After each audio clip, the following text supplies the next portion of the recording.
All right, what's going on, everybody? Welcome back. My name is Alex, and today we're going to be talking about some human path builds. Now, we're not going over any builds in specific, but we are going to be talking about the current state of human path builds, because over the last few weeks of my outlook on human path builds has changed a little bit. Now, it still is my preferred way to play the game. I do like the Kemono path, but the human path just suits my playstyle like way better. Now, what I mean by it's changed, before we would always just kind of stack VERVE, we would get that nice attack and defense boost while we're at max HP. But over the last few weeks, we got the limit breaking system, we got some new armors that got some really good skills on it. We got some new weapons. Now, of course, VERVE did get a pretty good buff because, if you got more defense on your armor, the more VERVE you stack, the more defense you're going to get in return. Now, VERVE also kind of got sidelined a little bit because, the amount of defense you get from a fully limit broken set of, human path armor, it kind of makes it to where you don't really need VERVE to feel tanky. Now, of course, if you still use VERVE with fully limit broken armor, you're going to be, that much more tanky. So, of course, that is still super viable. So if you don't want to change up any of your builds, you absolutely don't have to. But for me, over the last few weeks, the more I've played, the more I've kind of moved away from VERVE. And to show you an example why, this is my old set right here. I would use the White Fang helmet, the Fuma Clan chest piece, the White Fang boots, the Moonshadow waist guard. Well, the pants were always, flexible depending on what type of build I was running. But the gloves, the Fuma Clan gloves, this was my main setup for human path builds right here. The helmet had the 3% VERVE, the New Leaf, which is a super good skill, by the way. New Leaf is I wish that came on more sets of armor. And then the weapon drawn boost, the VERVE hair, the strong arm body, the war ready. This setup right here was pretty much my go-to set. Now, if you see here, we got VERVE 3% hair, 10% on the weapon, 3% hair. Now, of course, if these were fully limit broken, my defense would be a little bit higher. And for demonstration purposes, we're gonna put on all VERVE talismans right here just to show you guys how much VERVE is kind of like in a weird spot right now. And I wouldn't say it's not worth it to take it, but it is it's pretty helpful. So we're gonna put a 3% here, 3% here, 3% here. This one has ironclad on it as well. We'll put that on as well just to make a point. Now right here we got VERVE on everything, all the pieces we can get VERVE on right here. So we go take a look at our stats. We have 404 defense, and of course this is without food. This is still with our chest piece and our helmet needs to be limit broken. We're at 34% of VERVE, which is pretty good, especially attack wise. That is a nice chunk of damage. But the defense, we're at 404. Now taking this off and replacing it with pretty much my new current favorite set of armor to use with the going full human path. We're gonna take these bad boys off, the Grimstalker helmet and the Grimstalker chest piece. These have slowly become my favorite two pieces. And even though the Hawkeye and the Sprint Master is missing right here, that 10% of Hunter's Hunger is pretty good. And we're gonna take off all of these VERVE talismans, of course. Now, before we had 404 defense with 34% of VERVE. Now we have 13% of VERVE, but our armor is fully limit broken, all +3s. That puts our defense at 388, meaning we lost a grand total of 16 points of defense. Now, of course, we didn't have those two other armor pieces, fully limit broken, so it is a little bit skewed. But like I said, if you don't want to run VERVE anymore, the amount of defense you get from fully limit broken armor, you kind of don't have to. So now we can kind of start playing with other skills. So what the limit break system essentially did was open up the human path builds to play, multiple different play styles. So right here, I've got a build right here with Karakuri staff. If you don't know what this Karakuri staff does, where is it at? What I do with it? There it is. This Karakuri staff right here is pretty much the hardest hitting one in the game. We have VERVE on it, 10%. We've got the Grimstalker helmet, Grimstalker chest piece, Fuma Clan gloves, Grimstalker pants, even though we don't have it limit broken. We got the White Fang boots, but on our talismans. Now I know these talismans right here are pretty end game, but this is just something to work towards. We've got a lot of one scroll critical here. We got a lot of time changer here. So we don't have to use things like VERVE for survival because we don't need it anymore. Now with this build, this Karakuri staff has a 0 chance to crit. 0. That means you can't crit at all. But if you're playing the Karakuri staff in a super deliberate way to where you are setting up the Kemono, you're breaking off parts, you jump on, you rip the threads out, you activate your Hunter's Hunger, you activate your one scroll critical, you put your trap down. That playstyle, along with the combination of time changer, is going to allow you to take this weapon with 0% crit chance Activate one stroke critical like I got here, 100% chance to crit, 30% hunter's hunger, 13% verve. You get all of those things to activate just by jumping on a Kemono and activating your hunter's arm.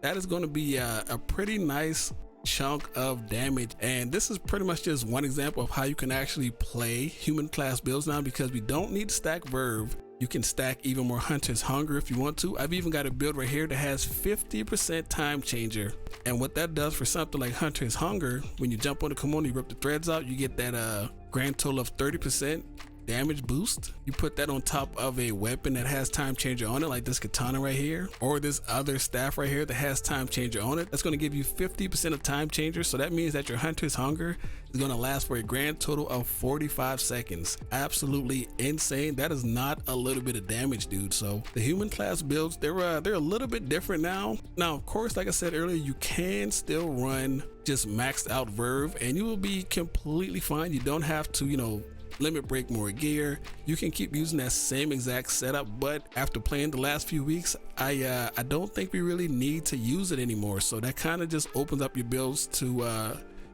use other weapons. So pretty much in a nutshell here, I would say if you're going to be playing human class builds, absolutely limit break your armor. That's going to free up so many different things for you to do. And the new skills that I would go for inside of the human class builds, I would go for things like time changer. Now I will say there's not a whole lot of great time changer weapons in the game. The Karakuri staff has a good time changer weapon. The katana has a really good time changer weapon. This is actually a pretty good roll right here. The Nodachi has an okay time changer weapon. It has EIR 20% and time changer 30%. It's not bad because once you actually limit break it, it's going to do a little bit more damage, but it's definitely probably the weakest time changer weapon. And as far as the other weapons like the Maul has a decent one as well. The final blow and the shockwave, I've tried to make shockwave work, but it's a pretty weird weapon. Although I do want to try it with this hammer right here. I'm still leveling this one up. 40% shockwave, 40% destructive boost. I don't know why wind wilt is on this weapon, that it doesn't have wind damage. Super weird, but I guess. But the hammer has an okay one. If the final blow and the shockwave, you know, work well together. Right now I think shockwave might need a little bit of a buff, but other than that, the other time changer weapons are not that great. You got the you have time changer final blow. They all have time changer final blow besides the ones I named. The bow, time changer final blow. The Wagasa, time changer final blow. So those ones aren't that great, but as far as the Karakuri staff, the Nodachi, and the katana, absolutely try out those time changer weapons. The Nodachi not so much. The Karakuri staff and the katana, good to go. I know for all my fellow human path players out there, this might be a little bit of a shock, especially if you kind of like invested in some of your armor and stuff like that. But I will say one thing we could that I did not know that we could do. If you've limit broken some other pieces of armor and you want to actually use what I'm using right here, because I do believe that this may be the best way to play human path as far as this armor set goes. The Grimstalker hat, the Grimstalker chest piece, the Fuma clan gloves, the pants of your choice, whatever you want to use here.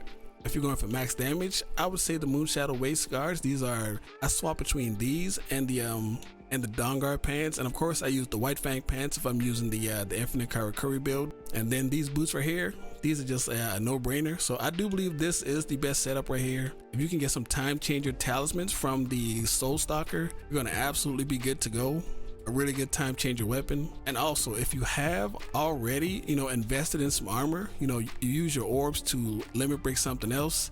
I was not aware of this, but you can actually remove limit breaks on your gear. If you go here, you hit the click in the left stick, you're going to get back all of your core orbs that you used to limit break, but you're only going to get a portion of the money and the orbs that you use to actually craft it. So this is how much gold and Kemono orbs you're going to get back. You are going to get all of your orbs back, so you can do this. I would not advise it. I would just advise, you know, just farming up some more orbs and just leveling up a new piece of armor. But if you are scrapped for time and you have extra money, sure, just go for it. You know, dismantle something that you don't want and get all your materials back, or at least most of your materials. But yeah, I would advise just farming out some more. It is kind of crazy that they allow us to, you know, remove limit breaks on the gear, but I guess, you know, you can't really complain about having more options. So we're gonna jump to a hunt. I gotta beat up this Grimstalker. I need some orbs and show you guys this thing in action. Human class builds, man, they're I won't lie, I like where they're at right now. All right, now I caught you slipping. I got my camera on. You did not see that one coming, did you? Yeah, I was supposed to stream tonight, but my OBS did not want to be friendly with my my YouTube channel. I don't know what was going on, but we're gonna beat this guy up down here. And of course, with this build, the main goal here is to break some parts on the Kemono, get the jump on, rip those threads out, activate the Hunter's Hunger, activate that 100% one scroll critical. And then immediately you want to put a trap down and then go to work with your big blade. Now, of course, we're gonna have to work up to get that blade. Shouldn't take too long with this guy. These little crabs, I want them to go away. These guys are such big trolls, man. Get that going.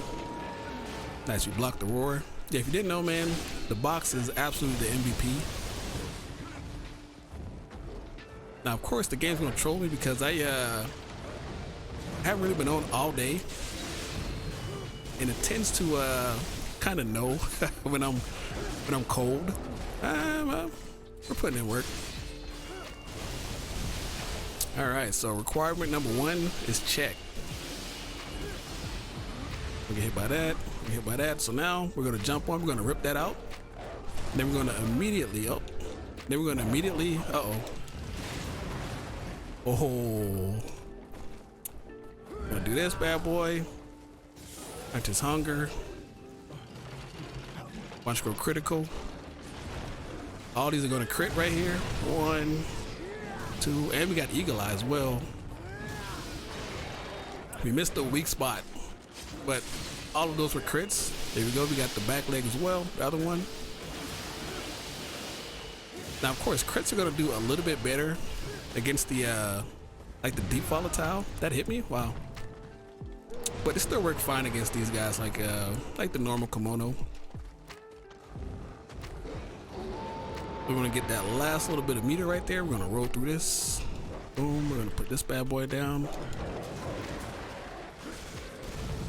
I actually knocked him down. Nice. Boom. Uh-oh. Right, we want this last little bit of meter right here. We're gonna get up out of there. We don't want none of that. But I will take this though. We'll build the last little bit after we put the trap down.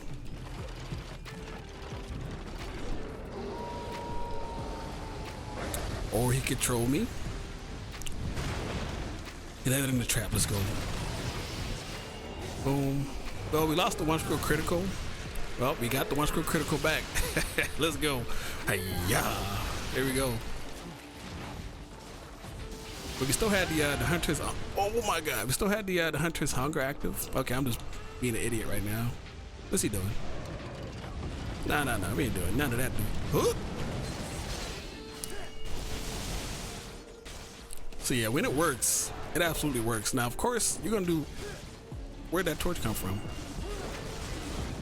A little bit less damage on normal Kemono, which is super weird that the crit works best on the deep volatile. This guy's I don't know how he's not on skulls yet, dude. He just took like 2 full crit damage. No, bro, I already told you we're not doing that, dude. We are not playing that game. All right. We go ahead with another one since we got the one stroke active, and this should be it. Boom. How is he alive, bro? This man is the tankiest Kemono I've ever seen. He lived that. I can't even be mad about it. He lived that. He just ate about 10K, dude. But to be fair, we did not have the Hunter's Hunger active. Like, he did have a spot on his back. I just decided not to jump on and grab it, but yeah, he's absolutely like right at death's door. Bro, how did you live that, bro? How did you live that? How did you live that? All right, let's finish the job. Where's he going? Is he going up here?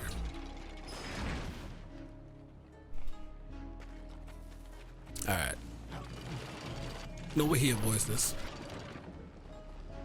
Excuse me, no way he avoids this trap. Is he gonna run right I was about to say, no way he walked right past that trap, dude. Yo, why's my thing blowing like that? What is that?